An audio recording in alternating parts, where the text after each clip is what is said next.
Bonjour à tous. Vraiment, merci d'être là. Vous êtes très nombreux. Il reste quelques places devant si vous le souhaitez. Sébastien, vas-y, prends ton temps, hein. Installe-toi. Je suis vraiment super heureux d'être là. Aujourd'hui, vous êtes 500 dans ce bel amphi d'Agro ParisTech. C'est chouette de voir plein de têtes connues, certaines et certains qui étaient là depuis le tout début. Rappelez-vous, il y a 4 ans, le premier événement Carbon Connect à Lille. Et je suis très heureux d'avoir également plusieurs agriculteurs et agricultrices qui sont là aujourd'hui et qui ont pu se libérer malgré la période chargée dans les champs. Pour commencer cette plénière, je vous propose d'accueillir Alexandre Perry, directeur de l'innovation et du transfert technologique chez Agro ParisTech. Merci de nous accueillir et je te laisse la parole. Merci beaucoup. Alors, je suis d'abord directeur de la recherche, mais également effectivement de l'innovation et du transfert technologique. Donc, c'est un vrai plaisir et un honneur pour Agro ParisTech de vous accueillir aujourd'hui. C'était donc la 4e édition, c'est la 2e fois qu'elle se déroule à Agro ParisTech, et c'est sans doute pas un hasard. Et notre établissement est très investi dans la transition agroécologique, que ça soit dans ses formations, dans sa recherche, dans l'innovation. Et donc, on est absolument ravis qu'un tel événement se déroule aujourd'hui. Je fais le parallèle avec un événement qui a eu lieu il y a 2 jours. Alors, il y a un participant, un des vaillants participants qui est là pour témoigner que je dis pas trop de bêtises, mais qui était dans l'amphi juste en dessous, qui est un peu similaire à celui-ci, puisqu'il y a 400 personnes. Et dans cet amphi, on a une collègue qui est membre de l'IPBES, et qui nous a présenté le rapport là, qui sort et que je vous invite à consulter, autour du nexus et du lien entre l'ensemble des transitions qui sont nécessaires. Et son message principal, c'était quoi? C'était de dire, si on agit en silo, si on réfléchit à part le changement climatique, l'alimentation, la santé, la biodiversité, on va faire chou blanc. Ce qu'il faut faire, c'est réfléchir de façon systémique et réfléchir à cet ensemble en apportant des solutions qui, elles aussi, sont systémiques. C'est-à-dire qu'il faut que des solutions qui sont bonnes pour le climat ne soient pas dévastatrices pour la biodiversité, typiquement. Et je pourrais décliner ça dans toutes les thématiques que je vous ai citées. Et l'autre message qui va avec, c'est de dire, voilà, les questions, elles sont systémiques, les réponses doivent être systémiques, et elles doivent être abordées par un écosystème d'acteurs. C'est-à-dire que là encore, si chacun des acteurs agit en silo, on va passer complètement à côté des solutions. La solution, pour la transition agroécologique, elle est forcément collective. Et c'est pour ça que je suis d'autant plus ravi qu'un événement comme celui-ci ait lieu, et en plus ait lieu à Agro ParisTech. Merci à vous tous. Merci beaucoup Alexandre pour ce mot et pour votre accueil effectivement sur cette seconde édition. Cette édition qui prend une belle ampleur. On est 100 personnes de plus que l'année dernière et on est là pour échanger, se questionner, mais également s'engager. Car si les enjeux sont immenses, les solutions ils existent. Il y a déjà des pionniers, des agriculteurs, des agricultrices qui sont engagés sur le terrain et qui n'ont pas attendu pour agir. Et pour les mettre en avant, justement, on a souhaité compiler une petite vidéo pour vous montrer ces pionniers et vous partager nos convictions.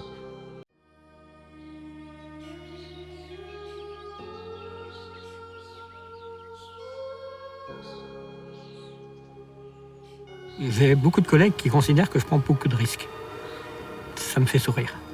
Parce que j'ai l'impression que c'est pas moi qui prends les risques. C'est eux à ne pas changer qui prennent les risques.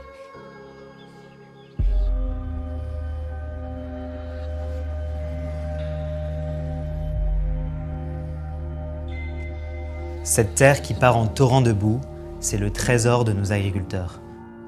C'est le visible qui révèle l'invisible.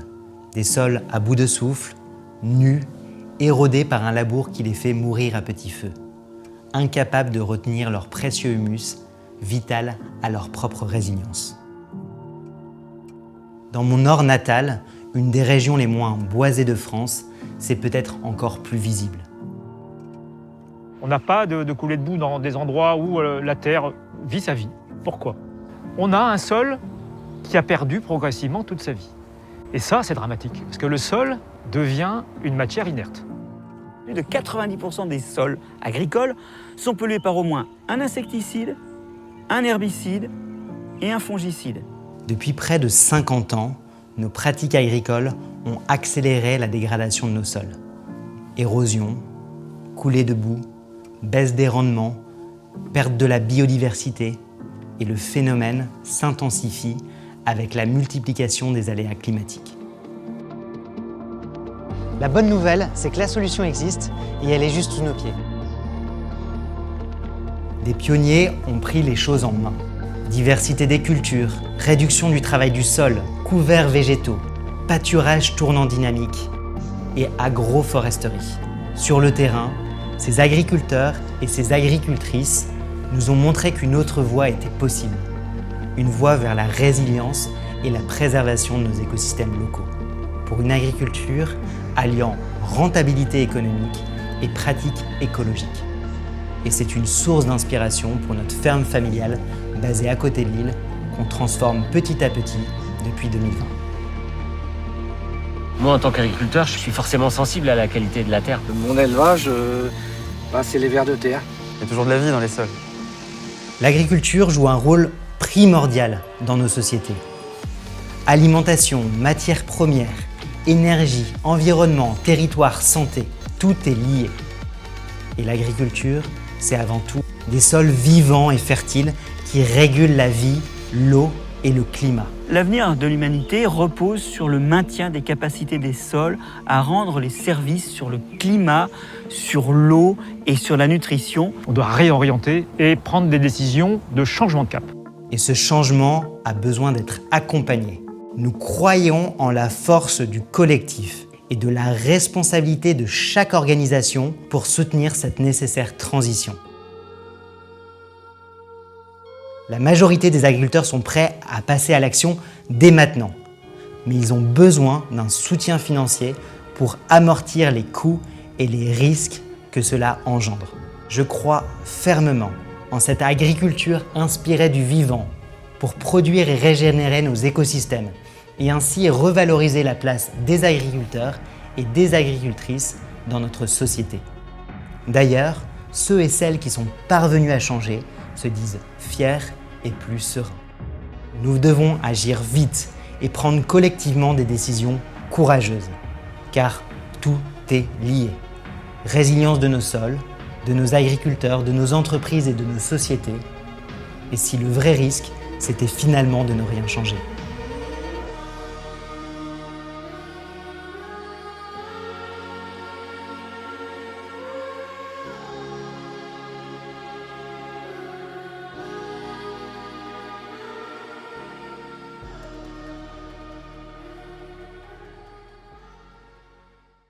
Et si le vrai risque, c'était de ne pas changer?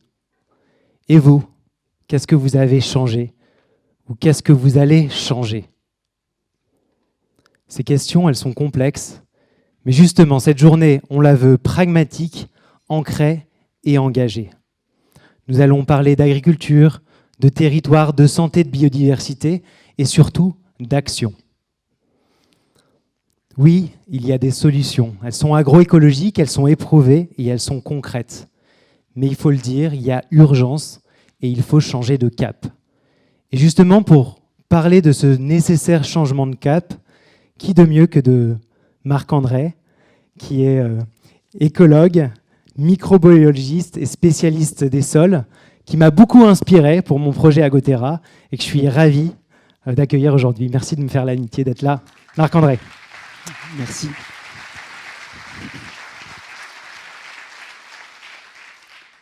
Bon, alors il m'appartient juste de vous répéter plus longuement la formule que j'ai exprimée dans le film tout à l'heure. Merci de cette opportunité de parler de sol, parce que c'est une façon de parler de nous. Il est temps en fait de briser cette idée que nous devons protéger l'environnement, protéger la planète, protéger quoi sinon l'homme? En fait, cet environnement, cette planète, la nature, c'est un écrin pour l'homme. Et quand vous flétrissez l'écrin, vous ne voyez plus tellement ce qu'il y a au milieu. Et c'est ça la première chose que je voudrais vous dire, c'est que le sol, c'est l'humain. C'est d'abord l'humain parce que le sol, et ça c'est peut-être la chose la plus évidente, c'est la fertilité. C'est la fertilité parce que dans le sol est vivant, le sol est pourvu de nombreux organismes qui s'attaquent à la matière morte pour en libérer de l'azote, du phosphate et tout un tas de ressources qui vont permettre le regain de la végétation, qui vont permettre la croissance de la génération. Et in fine, ton calcium, ton magnésium, ton phosphore, ton azote, tout ça, ça vient du sol. Bon. C'est aussi d'ailleurs des microbes qui attaquent les roches et qui déstabilisent la matière minérale à une vitesse accrue d'un facteur 10 à 100 par rapport à ce que serait la simple altération par l'eau. Parce que ces microbes-là vont se nourrir de ces ressources-là, voilà. Et quelque part aussi, dans le sol, cette vie, elle n'utilise pas que la matière organique, elle utilise aussi la matière minérale pour faire de la fertilité. Bon, ça, tout le monde le sait. Le sol, il est fertile. On sait moins que c'est lié à la vie du sol, mais bon, c'est quelque chose qui est recevable parce que c'est notre alimentation.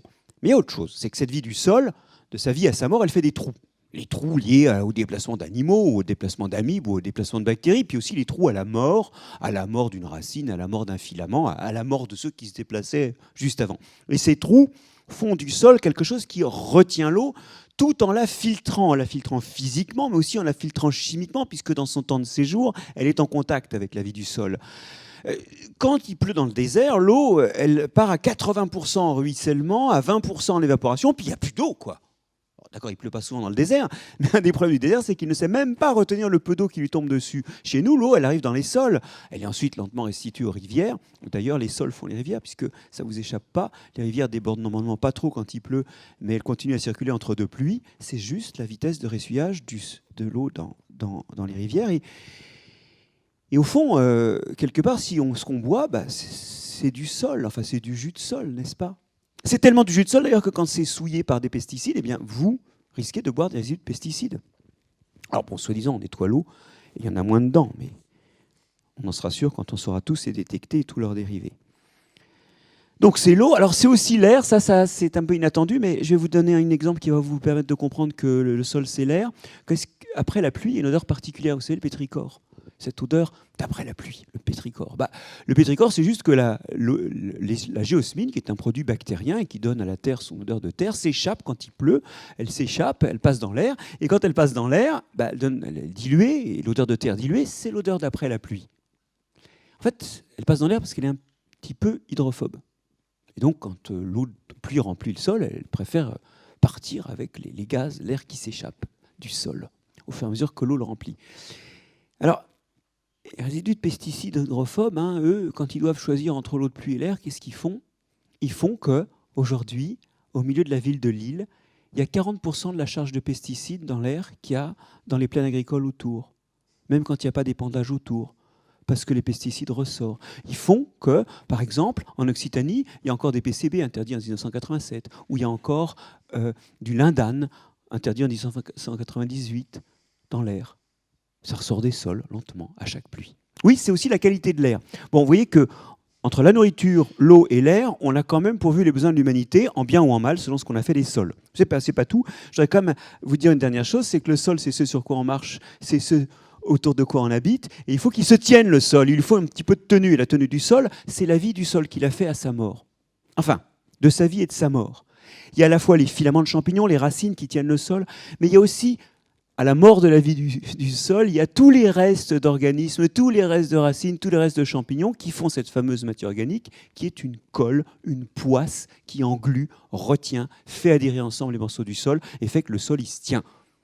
Donc de sa vie à sa mort, la vie du sol, elle fait la cohérence du sol. C'est pas drôle cette histoire parce que quand il n'y a plus de matière organique, le sol ne se tient plus et il part en vrac.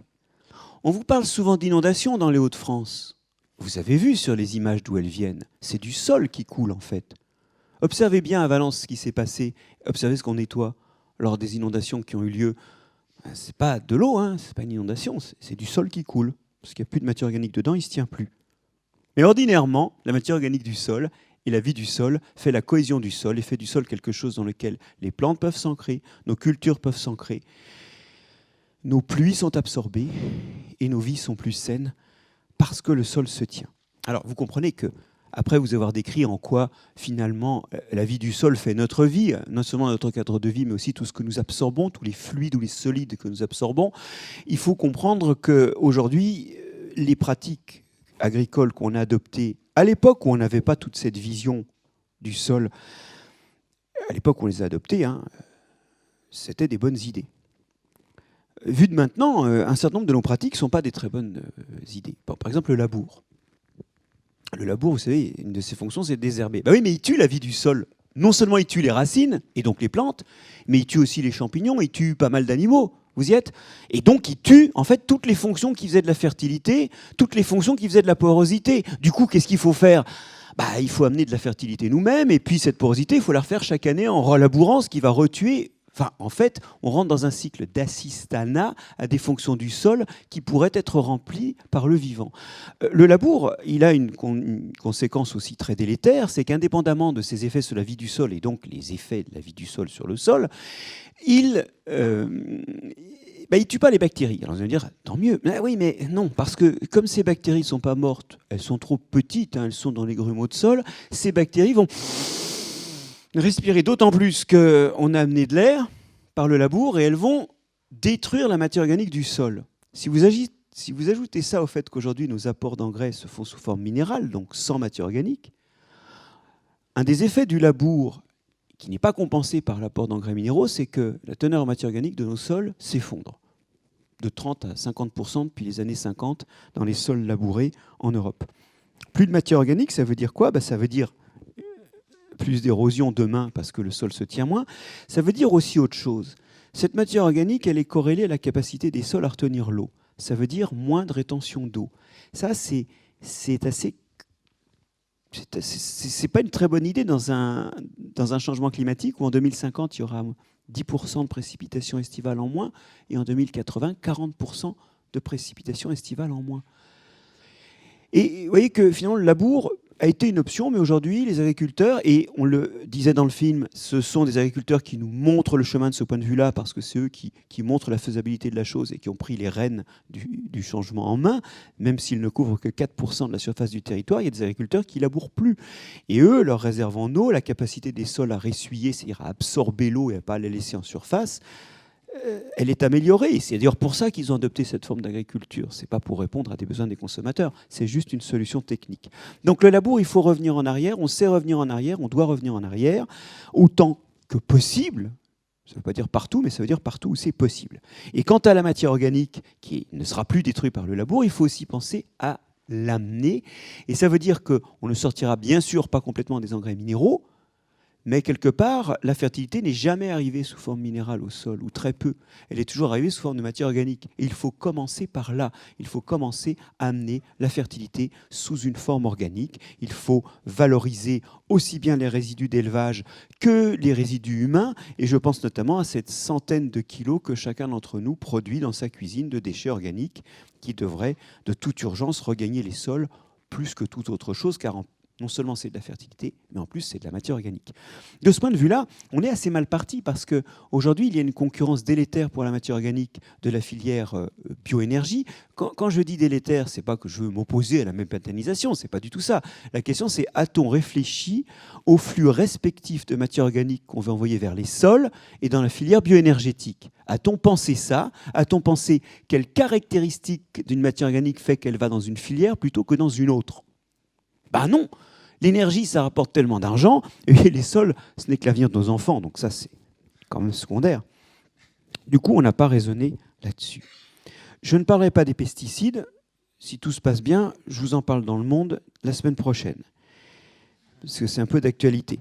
Et je voudrais terminer par le drame absolu. L'agriculture n'est jamais venue à bout des sols. Les agriculteurs ne sont pas assez bêtes pour tuer les sols. Et contrairement à ce qu'on a pu dire, ils ne sont pas morts, les sols agricoles. Ils vont mal, mais les agriculteurs auraient bientôt repéré que certaines pratiques les tuaient si vraiment les pratiques agricoles tuaient à court terme le sol. Non. La vérité, c'est que c'est l'artificialisation. Cette artificialisation, vous savez, faite de 5 terrains de foot par heure en France, même la nuit, de sols souvent agricoles, au voisinage des villes, les villes sont dans des plaines agricoles, qui est artificialisée. Et vous savez quoi ? ici, c'est la grand-messe de l'artificialisation, les amis. Nous sommes dans les sols les plus riches d'Europe, 3 mètres de sol, des millénaires d'alimentation, même en labourant, même en tenant compte du labour, des millénaires d'alimentation transformés en quoi ? Un pourrissoir où les étudiants de la fac d'Orsay n'ont même pas de quoi se loger. Alors, non mais il faut le dire à un moment, c'est que vous êtes ici au cœur de l'absurdité. Cette artificialisation n'est en rien une nécessité dans la mesure où elle galope aujourd'hui à un rythme qui est 3,7 fois l'accroissement démographique en France. Cette artificialisation résulte juste du fait que nos modes de consommation sont des modes de consommation qui demandent plus de sol. Bon, labour, apport de matière organique ou pas, type de fertilisation, pesticides, gestion des sols ou des paysages, aménagement du territoire en général, voilà les clés sur lesquelles on doit pouvoir jouer demain. Mais alors justement, quand on se demande que faire, le dernier point est un point évident, c'est pas un point agricole. En fait, qu'est-ce qu'on peut faire ? Rien, si ce n'est ensemble. La question des sols n'est pas une question agricole. C'est une question collective. Chaque fois qu'un agriculteur appuie sur un pulvérisateur de pesticides, chaque fois qu'une charrue rentre dans le sol, chaque fois que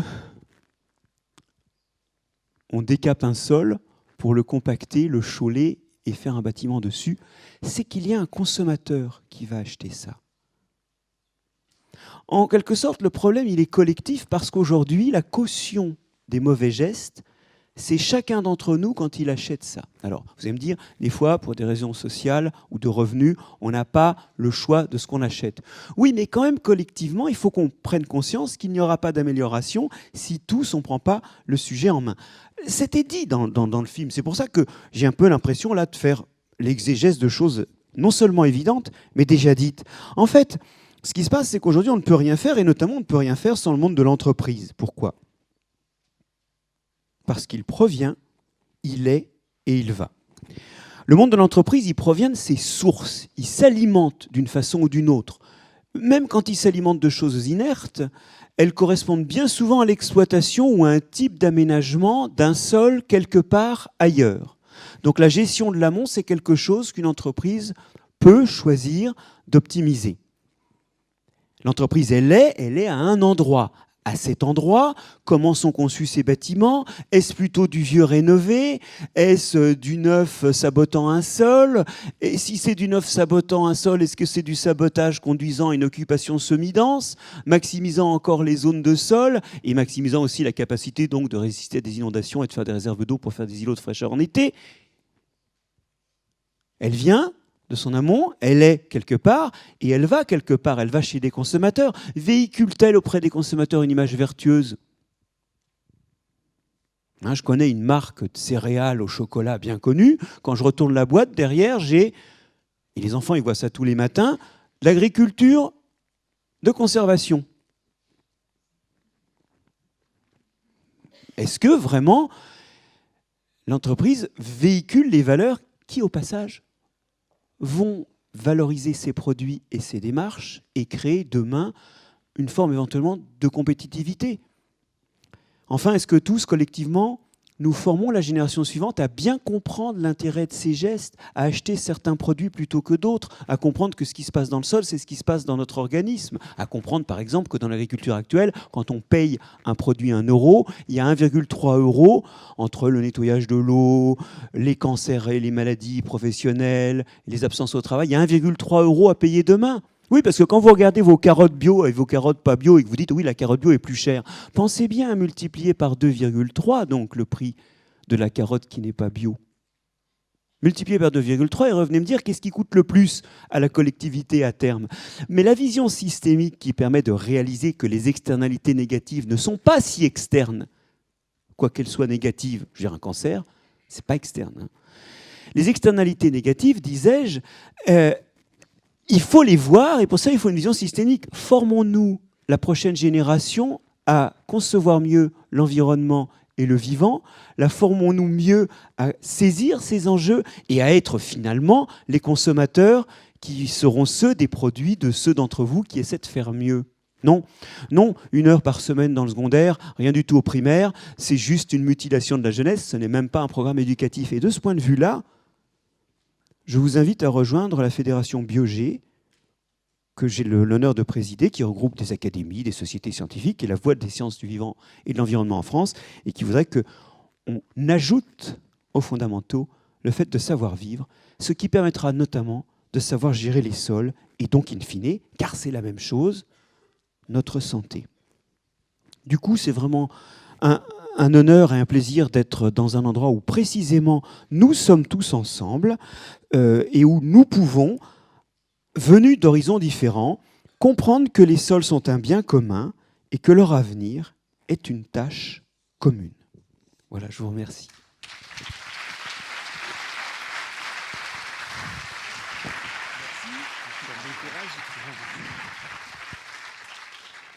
Waouh, super. Merci à Marc-André pour ça. C'est hyper inspirant. Je vais proposer, il y a beaucoup de monde qui sont bouchés là-haut. N'hésitez pas à descendre. En fait, il y a des places juste devant. Vous serez mieux installés pour la suite de la conférence. Merci beaucoup Marc-André. Tu nous rappelles à quel point le vivant est interconnecté et à quel point il est important et urgent d'agir.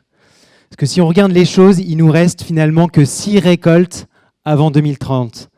6 récoltes, on a finalement une fenêtre de tir par an quand on voit les choses dans les champs.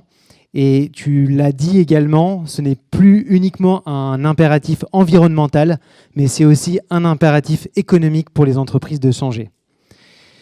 On a souhaité mettre finalement les sols agricoles au centre de nos discussions toute la journée, puisque c'est finalement ce qui nous lie toutes et tous. Et ça fait tellement le lien avec notre boussole chez Agotera. La transition sera collective ou ne se fera pas. Avec Carbon Connect, c'est finalement ce collectif qu'on souhaite incarner. Nous sommes 500 aujourd'hui, c'est assez dingue. Et en fait, vous avez tous et toutes un rôle à jouer. Directeurs et dirigeants d'entreprise, j'en vois beaucoup dans la salle, vous avez le pouvoir d'insuffler une vision ambitieuse sur laquelle vos équipes peuvent s'appuyer. En ces périodes de turbulence, c'est important de garder le cap. Directrice RSE et directeur achat, vous êtes au cœur du réacteur. Continuez de pousser malgré les résistances. Décideurs agricoles, votre levier est immense. Osez accompagner les transitions de terrain. Acteurs publics, vous avez le pouvoir de soutenir les élans collectifs et de territoire. Nous avons besoin et nous comptons sur vous. Agriculteurs et agricultrices, merci d'être là. Vous pouvez changer les choses sur le terrain et ainsi inspirer les générations futures. Étudiants, chercheurs, doux rêveurs, vous êtes déjà acteurs du changement. Alors je vais vous proposer un exercice tout simple. Vous laissez 1 minute 30 pour faire connaissance avec votre voisin, votre voisine, lui dire tout simplement votre prénom et pourquoi vous êtes là aujourd'hui. Allez, c'est parti.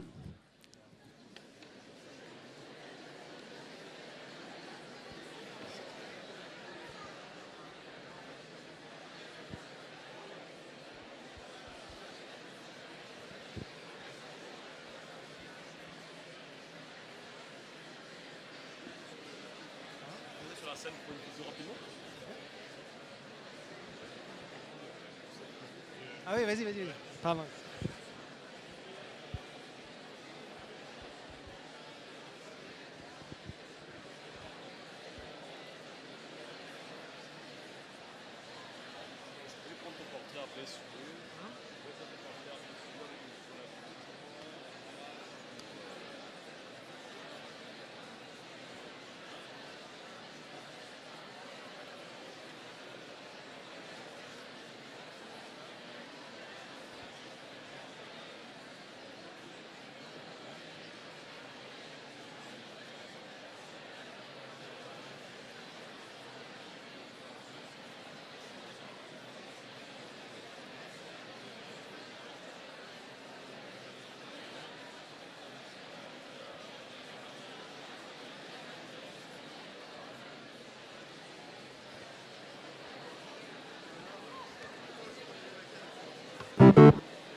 Merci beaucoup.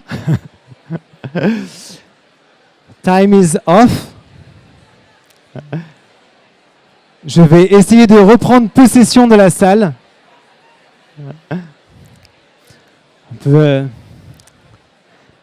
Bon, je l'avais cherché, on m'avait déconseillé de le faire, et je comprends pourquoi maintenant.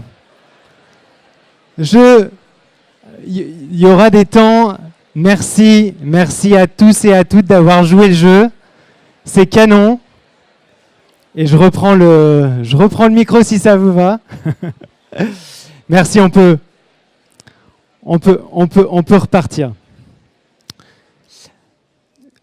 Alors, merci, je vois votre enthousiasme à échanger et c'est important finalement ces échanges parce que c'est eux qui vont faire naître les projets, les idées, les collaborations. Et c'est précisément pourquoi on est là aujourd'hui, pour pouvoir échanger avec transparence sur nos avancées, mais aussi nos difficultés pour garder ce fameux cap dont tu parlais, Marc-André. Et premier exercice de transparence, vous l'avez fait lors de votre inscription à Carbone Connect. Et vous nous avez partagé vos principales motivations à investir dans la transition. Alors pour 41%, vous souhaitez participer à une dynamique collective. Vous souhaitez également réduire et valoriser votre scope 3 ou encore sécuriser vos appros face aux aléas climatiques. Et c'est assez amusant d'ailleurs de voir que le collectif arrive en premier lieu. La deuxième chose qu'on vous a demandé de faire, c'est de partager vos freins. Difficulté à mobiliser votre chaîne de valeur, coût élevé, ROI incertain, manque d'harmonisation des indicateurs de performance. Et là, c'est la difficulté à mobiliser votre chaîne de valeur qui arrive en premier lieu. Et justement, ce sera un des sujets clés de l'après-midi, la décarbonation de votre scope 3, c'est-à-dire des émissions indirectes liées à votre chaîne de valeur. Un tiers des émissions de gaz à effet de serre sont liées à l'alimentation, et sur ces émissions, c'est environ 75% qui sont liés à l'amont agricole. Et c'est l'une des vertus principales du fameux scope 3, mais également sa principale difficulté qui réside dans l'exigence de la coopération. Pour réussir sa décarbonation du scope 3, il faut embarquer l'intégralité de votre chaîne de valeur, tout en gardant une approche pragmatique pour ne pas tomber dans l'usine à gaz ou dans l'inertie, qui reste un des plus grands risques vu la complexité des enjeux. Et c'est justement avec cette approche pragmatique qu'on a construit Agotera petit à petit. Et nous sommes fiers aujourd'hui d'avoir embarqué un peu plus de 3000 fermes grâce à notre réseau de partenaires agricoles sur le terrain et surtout grâce au financement d'une centaine d'entreprises qui vont accompagner et soutenir ces agriculteurs dans leur transition sur 5 ans. Et grâce à elles, on a déjà sécurisé et reversé plus de 10 millions d'euros pour financer des pratiques agroécologiques sur le terrain. C'est un bon début, mais au vu des enjeux, on souhaitait encore donner plus d'ambition à notre mission. Aller au-delà du carbone pour valoriser et encourager les pratiques agricoles qui vont venir soutenir la biodiversité dans nos champs et également mutualiser les coûts et les risques liés au changement de pratique pour déployer à échelle ces programmes d'agriculture régénératrice. Et donc, on va s'appuyer sur finalement notre fil rouge, je pense que vous l'avez compris, le collectif, et lancer 2 nouvelles approches. La première, c'est qu'on annonce aujourd'hui la construction de fonds filières pour rassembler des dizaines d'entreprises pour cofinancer la nécessaire transition agroécologique. Les objectifs sont simples, mutualiser les coûts, faire collaborer nos clients au sein de la même chaîne de valeur, donc de manière verticale, mais aussi nos clients de secteurs complémentaires, donc de manière horizontale. Et ainsi déployer à échelle ces programmes de transition agroécologique et en s'appuyant notamment sur des dynamiques déjà existantes. L'idée n'étant de ne pas réinventer la roue ici. Il y a déjà une quarantaine d'entreprises qui sont motivées pour participer, peut-être vous également. Et on va être appuyé par le cabinet de conseil BCG dans les prochains mois pour lancer la dynamique d'ici le fin d'année. La deuxième initiative qu'on annonce aujourd'hui, et parce que la transition ne se résume pas au carbone, on annonce un travail commun avec l'ONG Noé sur une méthode de valorisation de l'impact biodiversité. L'objectif est simple, accompagner les agriculteurs dans la mise en place de pratiques carbone et biodiversité et leur proposer une rémunération supplémentaire grâce au certificat biodiversité. La méthodologie qu'on travaille depuis maintenant plusieurs mois devrait être publiée début d'année prochaine, notamment grâce au soutien de la Banque Postale. Et nous cherchons maintenant à financer des projets pilotes dans différentes filières.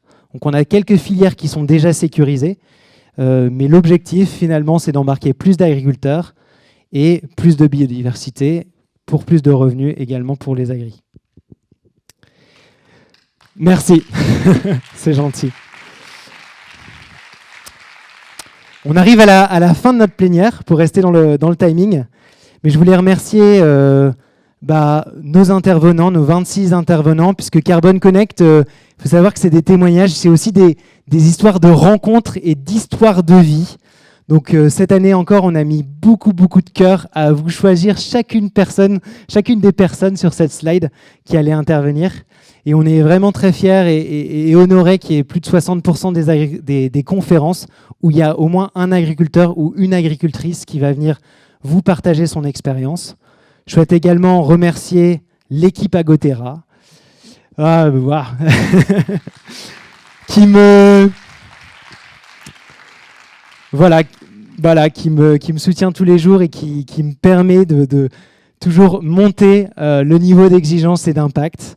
Merci encore AgroParisTech, merci aux deux ministères de la Transition agroécologique et de l'Agriculture, et merci à l'équipe de Ch'ti, du film que vous avez vu, Paysans du ciel et de la terre, qui nous a aidé à monter cette vidéo.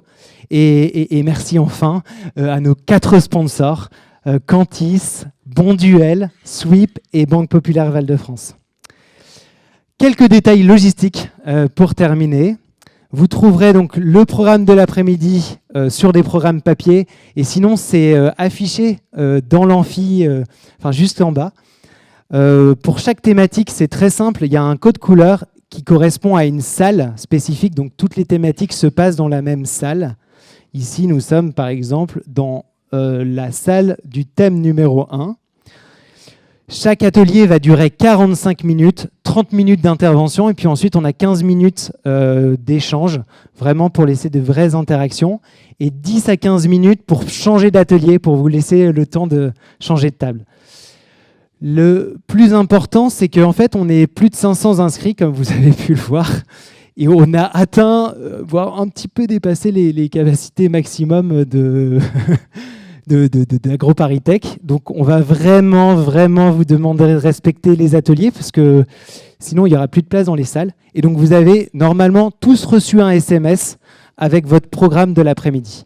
Merci à tous et bon forum.